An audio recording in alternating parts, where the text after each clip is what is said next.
मित्रों नमस्कार, मैं Ayush Kumar Pandey RBS classes the Pariksha Guru के यूट्यूब चैनल पर फिर से आपका स्वागत करता हूं। मित्रों, आज हम बाल मनोविज्ञान के एक महत्वपूर्ण टॉपिक बाल्यावस्था के साथ आपके साथ रूबरू हो रहे हैं और आप लोग भी इस अवस्था को पढ़ेंगे तो बहुत ही मजा आएगा। बहुत इंटरेस्टिंग अवस्था है ये। इस अवस्था में जो बालक की गुण और विशेषता, अर्थ और परिभाषा जो है वो बहुत इंटरेस्टिंग होता है। सुन करके, देख करके बड़ा अच्छा लगता है। तो आज हम लोग बात करेंगे किसकी? बाल्यावस्था की। क्योंकि बाल्यावस्था यह एक ऐसी अवस्था है जिसमें बालक विद्यालय जाना प्रारंभ कर देता है और बच्चा पहली बार घर से समाज की तरफ अग्रसर होता है। समाज का सेंस ये है कि विद्यालय जाना प्रारंभ करता है। मित्रों, तो यहां पर हम लोग आज बाल विकास की अवस्था के बारे में बात करेंगे और बाल विकास की अवस्था के अंतर्गत यहां पर हम लोग शुरुआत कुछ इस तरीके से करेंगे। पीपीटी के माध्यम से आपको हम लोगों ने यहां पे बहुत अच्छे तरीके से सिस्टमेटिक ढंग से हर चीज बताने की कोशिश की है और सामने रखने की कोशिश भी की है। तो देखिएगा, चूंकि आप लोग किताब में हमेशा पढ़े हैं कि बाल्यावस्था जो होती है वह दो भागों में विभाजित है और पहली अवस्था को पूर्व बाल्यावस्था और दूसरे को उत्तर बाल्यावस्था के नाम से जाना जाता है। मित्रों, और जो पूर्व बाल्यावस्था होती है वो 3 से 6 वर्ष होती है और जो उत्तर बाल्यावस्था होती है वो 6 से 12 वर्ष तक होती है। लेकिन यहां पर भी मनोवैज्ञानिकों में बड़ा मतभेद है। कुछ मनोवैज्ञानिकों ने अलग समय बताया है तो किसी ने अलग बताया है। खैर, हम लोग सामान्य विभाजन की बात कर रहे हैं, लेकिन लास्ट में एक वीडियो ऐसा बनेगा जो हर मनोवैज्ञानिक की अवस्था को प्रदर्शित करेगा। हम लोग उस पर बात आगे करेंगे, लेकिन आज हम लोग बात किस पर करने वाले हैं? बाल्यावस्था, जिसको चाइल्डहुड बोलते हैं। चाइल्डहुड दो भागों में विभाजित है। पहला पूर्व बाल्यावस्था, और पूर्व बाल्यावस्था का जो समय सीमा है 3 से 6 वर्ष है, और दूसरा उत्तर बाल्यावस्था जिसका समय सीमा 6 से लेकर के 12 वर्ष है। अब देखिएगा, हम लोग बाल्यावस्था में कैसे पढ़ेंगे? तो सबसे पहले हम लोग पढ़ेंगे उपनाम, दूसरा पढ़ेंगे विशेषता, तीसरे नंबर पर परिभाषा और चौथे नंबर पर शारीरिक विकास पढ़ेंगे।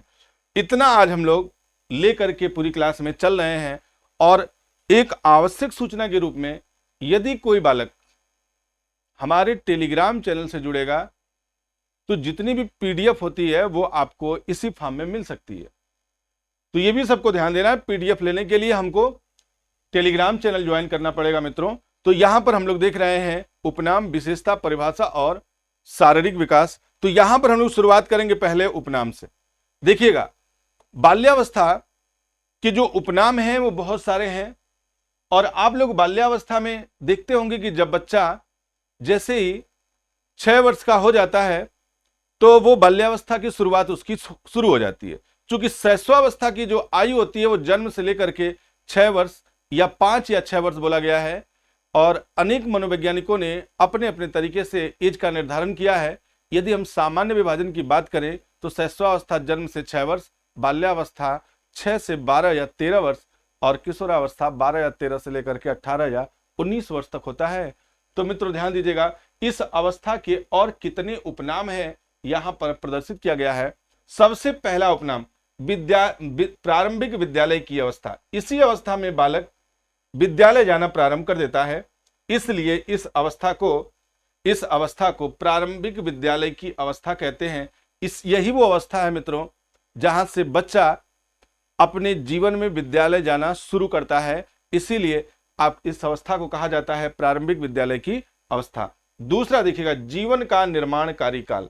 जीवन का निर्माणकारी काल, निर्माणकारी काल का मतलब यह है कि बच्चा इसी अवस्था से अपने जीवन का निर्माण करना शुरू करता है। जो उसे बनना होता है वो इस अवस्था में शुरू। जैसे कोई बच्चा कहता है मुझे आईएएस बनना है, कोई बच्चा कहता है मुझे सिपाही बनना है, कोई बच्चा कहता है मुझे दरोगा बनना है, कोई बच्चा कहता है मुझे पीसीएस अधिकारी बनना है।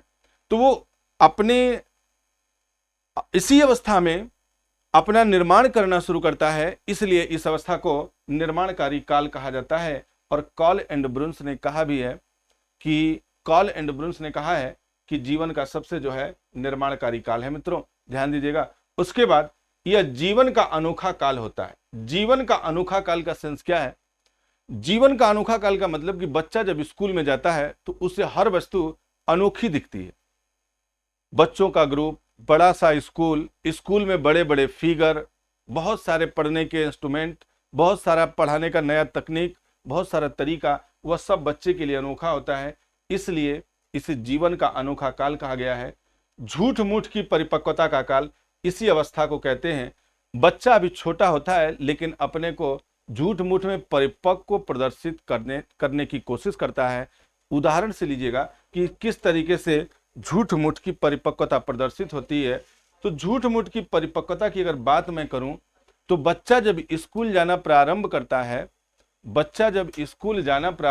है, मित्रों, तो ध्यान दीजिएगा कि घर जब पढ़ के आता है तो घर वाले उससे पूछते हैं कि बेटा तुमने आज स्कूल में क्या पढ़ा। तो बच्चा स्कूल की बातें बताने के लिए खुद अपने मास्टर बन जाता है और जो सुनता है उसको वो छात्र समझता है, अर्थात वो झूठ मूठ का मास्टर बन जाता है और वो कहता है कि ऐसे ही हमारे मास्टर साहब या मैडम जी ने मुझे पढ़ाया है। यहाँ पर वो अपनी परिपक्वता कैसे प्रदर्शित करता है, वो झूठ मूठ का मास्टर बन जाता है मित्रों। तो ये बात आप लोग दिमाग में रखिएगा कि इस अवस्था को झूठ मूठ की परिपक्वता का काल कहते हैं। जैसे बच्चा, आप लोग देखते होंगे, बहुत सारे उदाहरण बन सकते हैं। जैसे आप देखते हैं कि अगर बच्चा मोटरसाइकिल पर अपने पापा के साथ बैठता है तो वह अपनी ही साइकिल को चलाते समय ये दिखाना चाहता है कि हम पापा की मोटरसाइकिल पे इसी तरीके से चलाते हैं। तो वहां पे झूठ मूठ की परिपक्वता प्रदर्शित होती है। ऐसी हरकत बच्चा कब करता है? वह बाल्यावस्था में करता है। इसीलिए बाल्यावस्था को झूठ मूठ की परिपक्वता का काल भी कहा जाता है। मित्रों, अगला वैचारिक क्रिया की अवस्था। इस अवस्था में बालक अपने विचार प्रस्तुत करने लगता है।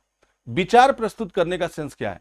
जैसे जब बच्चा स्कूल जाता है तो मित्रों की संगत में आकर के देखता है कि हमारे मित्र लाल कलर के पैंट पहनते हैं, हमारा मित्र मैगी खाता है, हमारा मित्र पूरी लेके आता है, हमारा मित्र जो है अच्छी टिफिन लेके आता है, हमारा मित्र बहुत सारा चॉकलेट लेके आता है। तो बच्चा भी विचार प्रस्तुत करने लगता है कि मम्मी मुझे तुम रोज रोटी सब्जी देती हो, मुझे भी पराठा दिया करो, मुझे भी मैगी चाउमीन इत्यादि टाफियां दिया करो। तो वह अपने विचार को यहाँ पे रखने लगता है। तो वैचारिक क्रिया की अवस्था, इसी अवस्था को कहा जाता है मित्रों। ध्यान दीजिएगा, वैचारिक क्रिया की अवस्था। इस अवस्था में बालक मूर्त चिंतन करता है। मैंने आपको बताया था कि जब बच्चा शैशवा अवस्था में होगा तो शैशवा अवस्था में बालक अतार्किक चिंतन करता है, अतार्किक चिंतन करता है। और जब वह बाल्यावस्था में आता है तो बाल्यावस्था में बालक मूर्त चिंतन करता है। और जब किशोरावस्था में होता है, किशोरावस्था में, तो किशोरावस्था में मूर्त और अमूर्त दोनों चिंतन करता है। मूर्त और अमूर्त दोनों चिंतन करना प्रारंभ कर देता है। मित्रों ध्यान दीजिएगा, ये जो है चिंतन से संबंधित बातें हैं। तो यहाँ पर मूर्त चिंतन की अवस्था किसे कहा जाता है? तो मूर्त चिंतन की अवस्था बाल्यावस्था को कहते हैं। मूर्त चिंतन का मतलब किसी वस्तु को देखकर उस वस्तु पर अपना चिंतन प्रस्तुत करना या व्यवहार दिखाना ही मूर्त चिंतन कहलाता है। जैसे बच्चे को कह दिया जाए कि बच्चा तुम्हारे सामने गाय है, गाय के बारे में कुछ बोलो, तो बच्चा देख करके ये बताता है कि गाय के भी दो पैर होते हैं, गाय की दो सींग होती है, गाय जो है भूसा खाती है और गाय के गोबर से पूजा की जाती है। ये सारी चीजें बच्चा देख करके ही क्या करता है? प्रस्तुत करता है अपने व्यवहार को। इसीलिए इस अवस्था को मूर्त चिंतन की अवस्था कहा जाता है। मित्रों ध्यान दीजिएगा, इसी अवस्था में प्रतिद्वंदनात्मकता की अवस्था कहा जाता है। इस अवस्था में बालक में बड़े द्वंद्व होते हैं कि हम क्या करें, कैसे करें। तो इस तरीके से इस अवस्था को द्वंदनात्मकता की अवस्था कहते हैं। इसी अवस्था को शैक्षिक दृष्टिकोण से बड़ा ही महत्वपूर्ण काल माना जाता है मित्रों। जी हाँ, यहाँ पे शैक्षिक दृष्टिकोण से बहुत महत्वपूर्ण काल होता है क्योंकि बच्चा इसी अवस्था में अपनी शिक्षा प्रारंभ कर देता है। इसलिए इसको शैक्षिक दृष्टिकोण से बहुत महत्वपूर्ण काल कहा गया है। इस अवस्था को खेलने की आयु कहते हैं। आप लोगों ने शैशवावस्था में पढ़ा था कि शैशवावस्था खिलौनों की आयु है। खिलौनों की आयु किसे बोलते हैं मित्रों? तो खिलौनों की आयु होता है शैशवावस्था। लेकिन यहां हम बाल्यावस्था में खेलने की आयु, बच्चा इस अवस्था में बहुत सारा खेल खेलता है।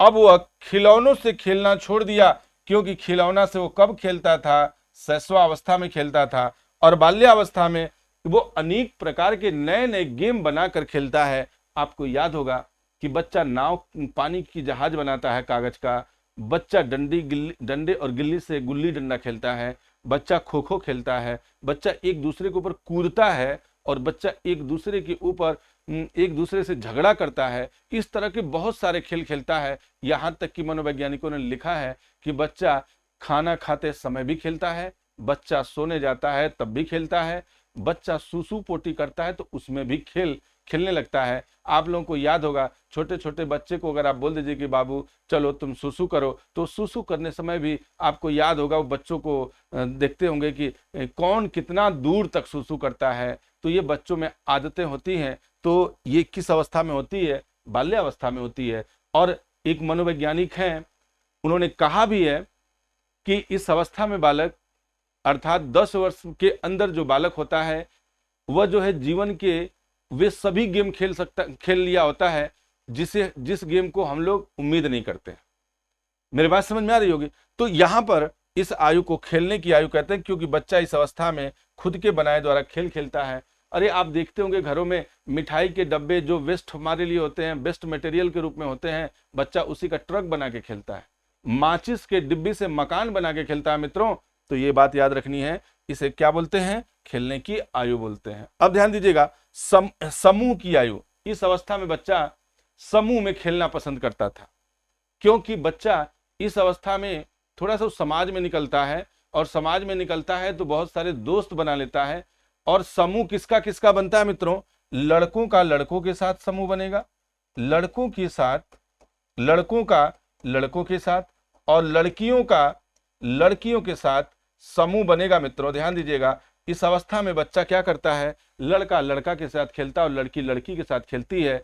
अगर कभी लड़की, देखा भी जाता है ऐसा, अगर कभी कोई लड़की किसी लड़के के गेम में आके खेलने लगती है तो लड़का मना कर देता है कि तुम लड़की हो, तुम अपने सहेलियों के साथ खेलो। और कभी लड़का किसी लड़की के गेम में चला जाता है तो लड़कियां जो है कहती है कि हम तुम्हारे साथ नहीं खेलेंगे, क्योंकि तुम लड़के हो, तुम लड़कों के साथ खेलो। यह किस अवस्था में होती है? बाल्यावस्था में होती है। इसलिए इस आयु को समूह की आयु भी कहते हैं।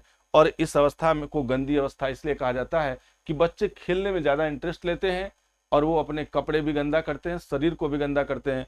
इसलिए बच्चा इस अवस्था को गंदी अवस्था भी कहा जाता है। बहुत ही महत्वपूर्ण तथ्य है, इन तथ्यों को आपको याद करके रखना है मित्रों, ध्यान दीजिएगा। अब हम लोग आगे बढ़ते हैं। अब देखिएगा, ये तो अभी थी बाल्यावस्था के उपनाम।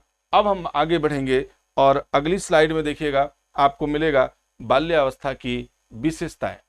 अब बाल्यावस्था की विशेषता में हम लोग पहुंचते हैं। ध्यान दीजिएगा, विशेषता क्या होती है? पहले बात तो ये जान लीजिए, किसी भी अवस्था की विशेषता क्या होती है? उस अवस्था में बालक जो क्रियाकलाप करता है, जैसा भी काम करता है, काम का सेंस यहाँ भी ये है, जो उसके गुण होते हैं, जो उसके दोष होते हैं मित्रों, वही उस बालक की विशेषता कहलाती है।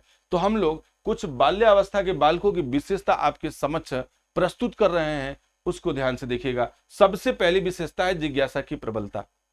शैशवावस्था में आप लोगों ने पढ़ा था जिज्ञासा की प्रवृत्ति। शैशवावस्था में आपने प्रवृत्ति पढ़ी।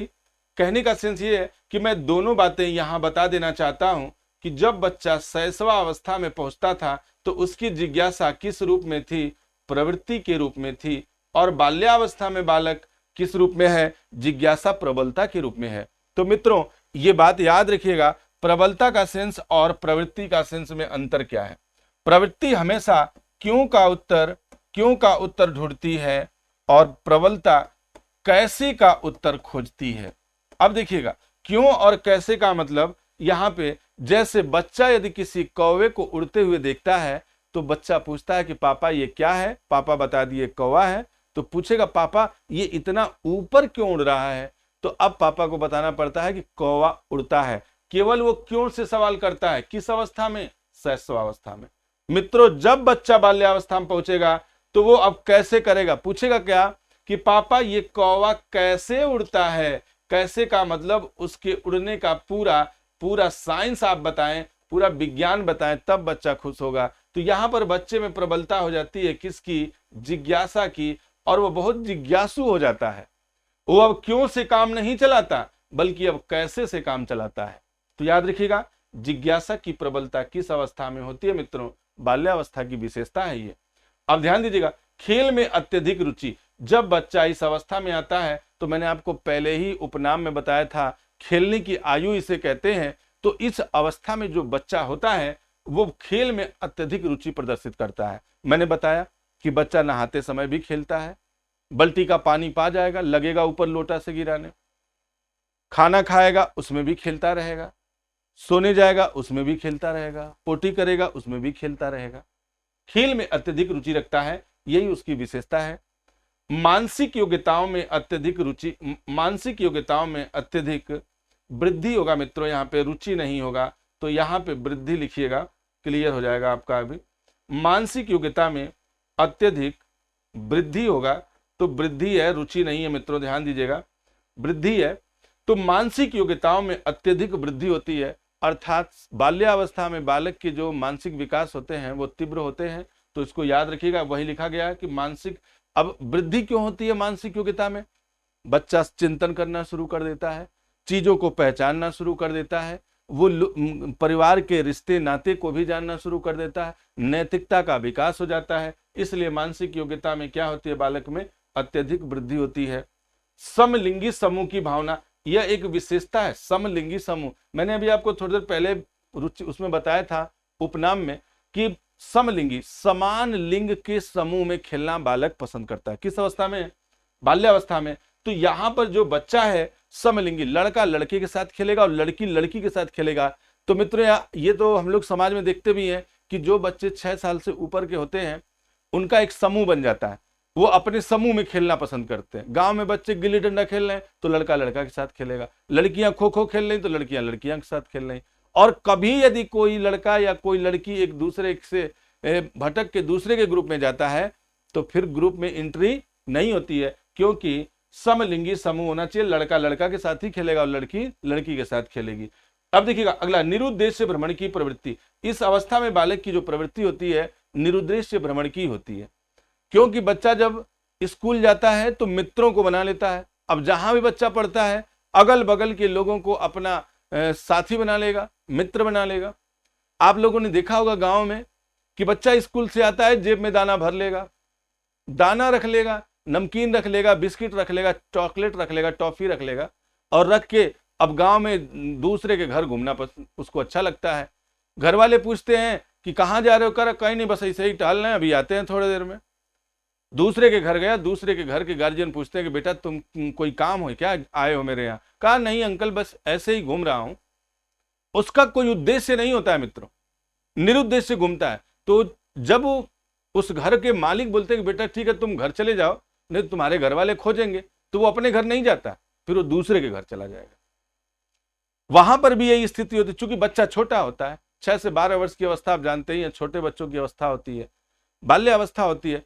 तो दूसरा गार्जियन भी परेशान होता है कि बेटा तुम अगर किसी काम से आए तो ठीक है, नहीं आए तो घर जाओ, घूमने से कोई फायदा नहीं है। लेकिन बच्चे को यह बात समझ में नहीं आती। बच्चा क्या करता है, बिना उद्देश्य के घूमता रहता है, उनके घर से भी तीसरे घर चला जाएगा। और इस तरीके से जब तक उसे भूख नहीं लगेगी या जब तक कोई घर से बुलाने नहीं आएगा तब तक बच्चा अपने घर नहीं जाता है और वह निरुद्देश्य भ्रमण करता रहता है, बिना उद्देश्य के घूमता रहता है, क्योंकि बाल्यावस्था की विशेषता है, बच्चे ऐसा करते हैं। और इसमें कभी गार्जियन को बच्चों को डांटना मारना नहीं चाहिए, क्योंकि बच्चे की विशेषता होती है जब बाल्यावस्था में पहुंचेगा तो बिना उद्देश्य की भ्रमण करता है। तो मित्रों ये बात याद रखिएगा, निरुद्देश्य भ्रमण की प्रवृत्ति किस अवस्था में होती है? बाल्यावस्था में होती है। अब देखिए संग्रहण की प्रवृत्ति, बड़ा अच्छी विशेषता है ये संग्रहण की प्रवृत्ति। इस अवस्था में जब बालक पहुंचता है तो घर के दूसरे बच्चों के, बड़े बच्चों की भी किताब अपने बुक में भर लेता है। और जब उसे कोई निकाल के फेंकेगा कि अरे तुम सब बेस्ट किताबें रखा हुआ है अपने बैग में, तो कहेगा अरे पापा ये सब मेरी अच्छी किताबें क्यों फेंक रहे हैं, मैं इसी से पढ़ता हूं। मतलब दूसरों की किताब संग्रहण करके अपने बैग में भरने की आदत संग्रहण कहलाता है। टूटा हुआ खिलौना कोई उठा के ले नहीं सकता है, अगर कोई फेंकेगा तो रोने लगता है, अरे मेरा ये सबसे अच्छा खिलौना आप फेंक रहे हैं। मतलब घर के जितने भी वेस्ट मटेरियल होते हैं बच्चों के खेलने के लिए उपयोगी हो जाते हैं। हर चीज का संग्रहण करता है बच्चा, केवल किताब का ही नहीं, वो हर चीज का संग्रहण करता है और किसी को देगा नहीं। तो ये प्रवृत्ति होती है बच्चों की। तो इस पे जो है कभी गार्जियन को बच्चों के ऊपर हाथ नहीं उठाना चाहिए, गुस्सा नहीं करना चाहिए, क्योंकि बच्चों की यही विशेषता होती है। मित्रों ध्यान दीजिएगा, एग्जाम में ये सब कभी ना कभी एग्जाम में सवाल बने हुए, तो इसको भी हमें ध्यान देना है। अगला देखिए आत्मनिर्भरता की भावना का विकास। जब बच्चा बाल्यावस्था में पहुंचता है तो आत्मनिर्भरता की भावना का विकास होता है। कैसे विकास होता है? बच्चा आत्मनिर्भर हो जाता है। शैशवावस्था को याद करिए। शैशवावस्था में बच्चे को पोटी लगती है तो उसके मम्मी पापा उसको धुलते हैं। खाना खिलाना है, मम्मी पापा खिलाएंगे, घर के गार्जियन खिलाएंगे। बच्चे को पैंट पहनना है तब भी मम्मी पापा पिलाएंगे, शैशवावस्था में पहनाएंगे। लेकिन जब वो बाल्यावस्था में आता है तो आत्मनिर्भर हो जाता है, वो सारा काम अपना करना धीरे धीरे शुरू कर देता है। तो आत्मनिर्भरता की भावना का विकास हो जाता है। बच्चा खुद से खाना खाना चाहेगा, बच्चा खुद से पैंट पहनना चाहेगा, बच्चा खुद से नहाना चाहेगा, बच्चा खुद से पोटी सोना चाहेगा। किस अवस्था में होता है? आत्मनिर्भरता की भावना का विकास ये बाल्यावस्था में होती है। इसी अवस्था की एक विशेषता और देखिएगा, रचनात्मक कार्यों में आनंद। बच्चा इसमें रचनात्मक कार्य करता है, जैसे पानी का जहाज बनाना, जैसे हवाई जहाज बनाना, जैसे वेस्ट मटेरियल को लेकर मकान बनाना, ईंटों से मकान बनाना, साइकिल को हवाई जहाज बना के चलाना। क्या कहलाता है ये? रचनात्मक कार्यों में आनंद। बच्चों को ऐसे कार्यों में बड़ा आनंद मिलता है। घर में मिठाई का डब्बा आ गया तो मिठाई खत्म हो जाती है, लेकिन डब्बे से बच्चा 3-4 दिन तक खेलता है, वो उसको अपना ट्रक बना लेता है, रचनात्मक हो गया। तो यही सब है, रचनात्मक कार्यों में आनंद होता है। बहुत सारे उदाहरण बन सकते हैं।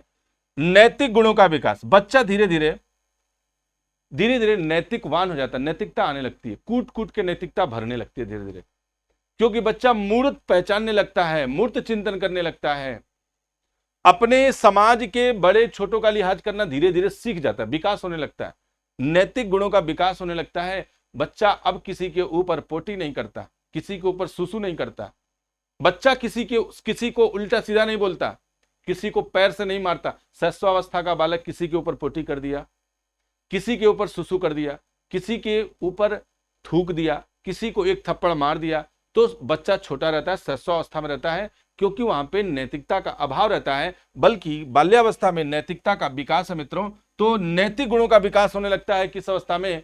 बाल्यावस्था में। यह इसकी विशेषता है मित्रों। और यहाँ पर अब वो किसी का नाम लेकर के नहीं बुलाता जैसे वो शैशवावस्था में बुला देता था, क्योंकि बच्चे के अंदर क्या हो गए? नैतिक गुणों का विकास धीरे धीरे हो रहा है। तो मित्रों इस बात को याद रखिएगा, बहिर्मुखी गुणों का विकास। बच्चा पहले अंतर्मुखी हुआ करता था, कब? शैशवावस्था में। लेकिन जब वो बाल्यावस्था में आता है तो यहां पर बहिर्मुखी गुणों का विकास होता है। अब वो बाहर की चीजों को भी सोचने लगता है, हर चीज के बारे में समझता है। तो ये भी एक विशेषता है, बहिर्मुखी गुणों का विकास।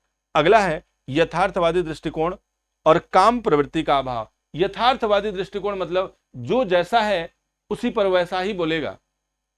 कहने का मतलब क्या है कि शैशवावस्था में बालक को बताया जाता था कि बाबू चंदा तुम्हारे मामा हैं जो रात में दिखाई देते हैं। बच्चा मान जाता था, क्योंकि बच्चे को कुछ पता नहीं था। जब वो बाल्यावस्था में पहुंचता है और कोई कहता है कि बेटा तुम्हारे मामा आसमान में दिखाई दे रहे हैं, तो बच्चा क्या करता है? यथार्थवाद बोलता है, कहता मेरे मामा तो अपने ननिहाल में हैं, ये तो हमारा एक पृथ्वी का उपग्रह है। क्योंकि वह क्या करने लगा? यथार्थवादी बातों पर विश्वास करने लगा। वो स्कूल जाने लगा, सारी चीजें उसे समझ में आने लगी, वो हर चीज अब समझने लगा। तो यहां पर अब शैशवावस्था की तरह से दृष्टिकोण नहीं रहेगा, उसका दृष्टिकोण बदलेगा। और उसका दृष्टिकोण कैसा होगा? यथार्थवादी होगा। मित्रों ध्यान दीजिएगा, बहुत ही महत्वपूर्ण ये विशेषता है बाल्यावस्था की। अब उसके बाद देखिएगा काम प्रवृत्ति का भाव। इस अवस्था में बालक के अंदर काम भावना विकसित नहीं होती है, क्योंकि बच्चा अभी छोटा होता है। और शैशवावस्था में वैलेंटाइन महोदय ने कहा था कि बालक के अंदर काम प्रवृत्ति की भावना जो है जागृत हो जाती है। तो वहां पे उनकी जो बात है वो माँ का स्तनपान करने से जोड़ा गया था। तो वो कोई बहुत बड़ी बात नहीं थी, क्योंकि वो किसी एक मनोवैज्ञानिक की बात है। चूंकि शैशवावस्था और बाल्यावस्था दोनों अवस्था में बालक के अंदर काम भावना का अभाव होता है। तो याद रखिएगा, काम प्रवृत्ति की भावना का अभाव। बच्चा बच्ची से अट्रैक्ट नहीं होता इस अवस्था में, तो इसलिए इस अवस्था में काम प्रवृत्ति का भाव होता है। मित्रों ये हमारी बाल्यावस्था की विशेषताएं थी। अब हम लोग बात किसकी करेंगे? परिभाषा की बात करेंगे। देखिए बहुत मजा आने वाला है, परिभाषा भी बहुत अच्छे तरीके से समझाई जाएगी और इसको आपको एक एक परिभाषा को ट्रिक के माध्यम से याद भी कराया जाएगा। सबसे पहली परिभाषा है किलपैट्रिक महोदय की। किलपैट्रिक महोदय ने कहा बाल्यावस्था प्रतिद्वंदनात्मकता की अवस्था है। अब इसको याद कैसे किया जाए? प्रतिद्वंदनात्मकता। अब इसमें से केवल एक शब्द उठाइए, द्वंद। द्वंद का मतलब क्या होता है? लड़ाई या झगड़ा। लड़ाई या झगड़ा का मतलब होता है द्वंद। द्वंद मतलब युद्ध। अब यहां देखिएगा, किल पैट्रिक, किल का मतलब होता है मारना, और मारने का मतलब होता है लड़ाई। मारने का मतलब क्या होगा? लड़ाई। तो ध्यान दीजिएगा मित्रों कि मारने में लड़ाई झगड़ा, यहां पर भी है, लड़ाई झगड़ा यहां पर भी है। तो द्वंद इसमें से ले लीजिए और किल इसमें से ले लीजिए। किलपैट्रिक ने कहा है प्रतिद्वंदनात्मकता की अवस्था बाल्यावस्था होती है। मित्रों, पहली परिभाषा आपको उम्मीद है याद भी हो गई होगी। दूसरी परिभाषा रास महोदय के अनुसार, रास ने कहा छद्म मिथ्या परिपक्वता का काल, परिपक्वता का काल बाल्यावस्था है। अब देखिएगा, छद्म मिथ्या मतलब होता है झूठ। क्या होता है? झूठ। जब बच्चा झूठ मूठ की परिपक्वता दिखाता है, तो बताइए, जब कोई झूठ बोलता है तो रास का मतलब क्या होगा? रास का मतलब होता है रीस होना। रास एक मनोवैज्ञानिक का नाम है। रास से क्या होगा? रीस होगा। रास से क्या होगा? रीस। शब्द एकदम समान अर्थ के हैं। रास का मतलब क्या होगा? रीस। रीस का सेंस देखिएगा मित्रों, यहां पर रीस का मतलब होता है झूठ से मिथ्या। जब बच्चा झूठ बोलेगा तो इसी को हम क्या बोलते हैं? रास को रीस से संबंध जोड़ेंगे तो याद रहेगा। ब्लेयर जोन्स एंड सिम्पसन के अनुसार यहां पे लिखा है शैक्षणिक दृष्टिकोण से महत्वपूर्ण काल। इसको आपको याद करना पड़ेगा कि बाल्यावस्था शैक्षणिक दृष्टिकोण से बहुत ही महत्वपूर्ण काल है मित्रों, तो इसको हमें याद करना है। काल सैनिक के अनुसार बाल्यावस्था आनंद प्राप्त करने वाली कहानियों से नैतिक शिक्षा प्राप्त करती है। तो देखिएगा, काल सैनिक में एक शब्द है सैनिक। मित्रों, याद करने का ट्रिक बताया जा रहा। तो जो सैनिक होते हैं, अर्थात ये यूपीपी की बात नहीं हो रही है, बल्कि हमारे बॉर्डर के जो सैनिक होते हैं वो बहुत ही नैतिकवादी होते हैं, वो सही और गलत की बात करते हैं। तो सैनिक से केवल हमें नैतिक शब्द याद रखना है, और नैतिक का मतलब कि बाल्यावस्था आनंद प्राप्त करने वाली कहानियों से नैतिक शिक्षा प्राप्त कराती है। इस अवस्था में बालक नैतिक बातें ज्यादा सीखते हैं। किनसे? आनंद प्राप्त करने वाली कहानियों से। आप देखते होंगे जब बच्चा बाल्यावस्था में पहुंचता है तो कहानियां ज्यादा पढ़ना पसंद करता है। तो ये हमारी नैतिक जो है कहानियों से शिक्षा प्राप्त करती है। किसने कहा है? सैनिक ने कहा है। तो सैनिक जो होते हैं वो नैतिक होते हैं। याद रखिएगा, सैनिक का संबंध नैतिक से है मित्रों, इसको याद रखना है। रास का संबंध द्वंद झूठ से है, और किल का संबंध द्वंद से है, इसको याद रखना है। अब देख, कार्ल एंड ब्रुन्स ने कहा जीवन का अनोखा काल है। कार्ल एंड ब्रुन्स, कार्ल एंड ब्रुन्स ने कहा है, ये ब्रुन्स है मित्रों, ब्रुम लिखा दिया गया है, तो ध्यान दीजिएगा ब्रुन्स है। मैं इसको ऐसे कर देता हूं, कार्ल एंड ब्रुन्स, यह ब्रुन्स है मित्रों।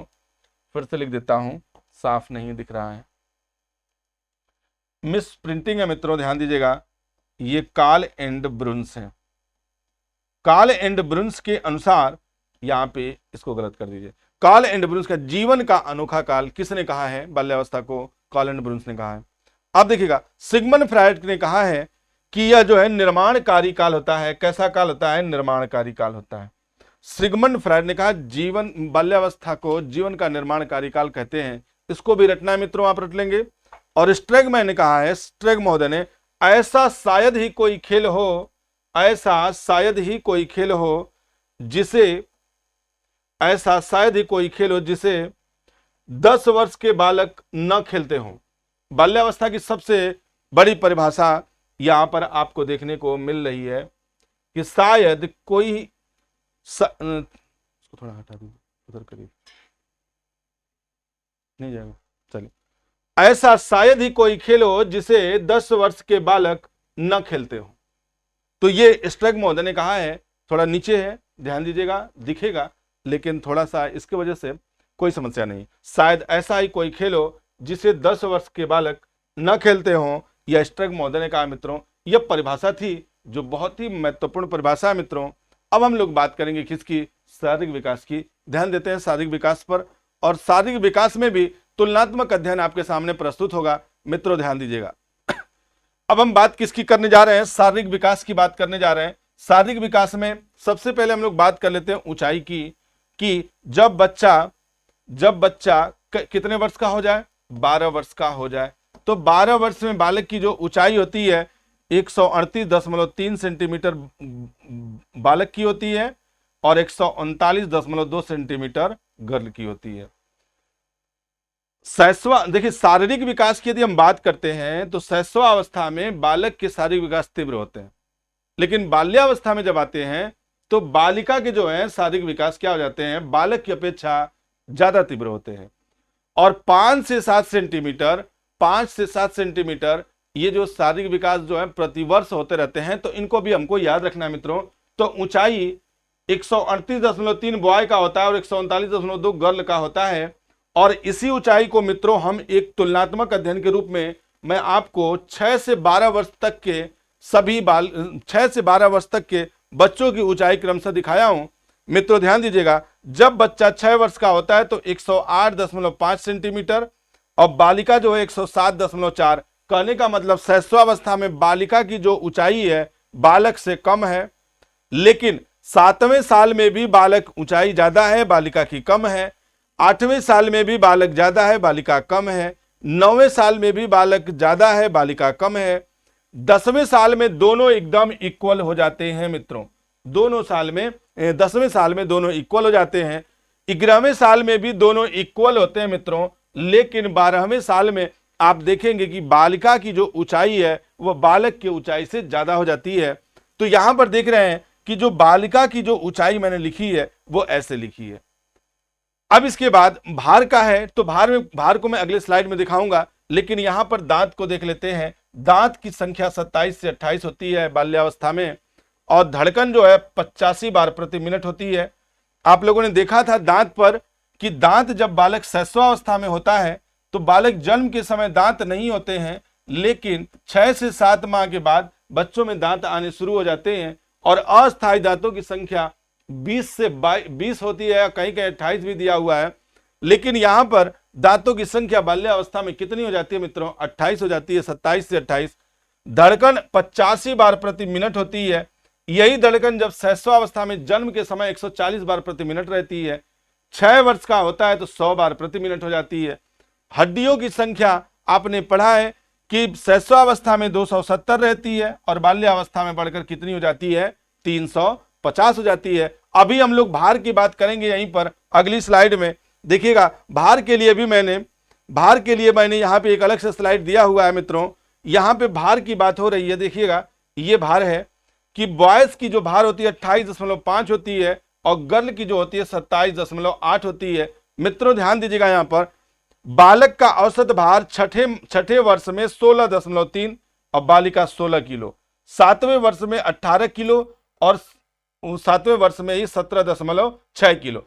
अभी बालिका के भार कम है, कहां तक कम है, 10वें साल तक भी कम है। लेकिन जैसे बच्ची 11 साल में पहुंचती है वह बालक से उसका भार क्या हो जाता है, अधिक हो जाता है।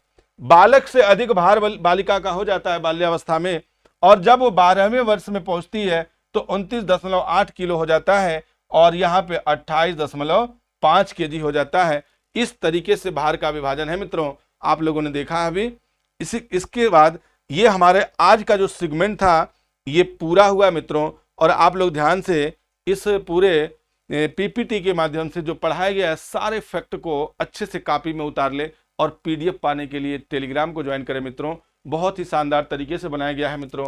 तो आज की कक्षा हमारी यहीं पर समाप्त होगी मित्रों, ध्यान दीजिएगा, और अगली क्लास आपको फिर अगले दिन मिलेगी।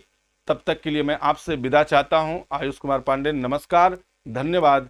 खूब लाइक करें, खूब शेयर करें, ताकि आपका भी काम हो जाए और पूरे मित्रों को आप अपने दिखा सकें। धन्यवाद।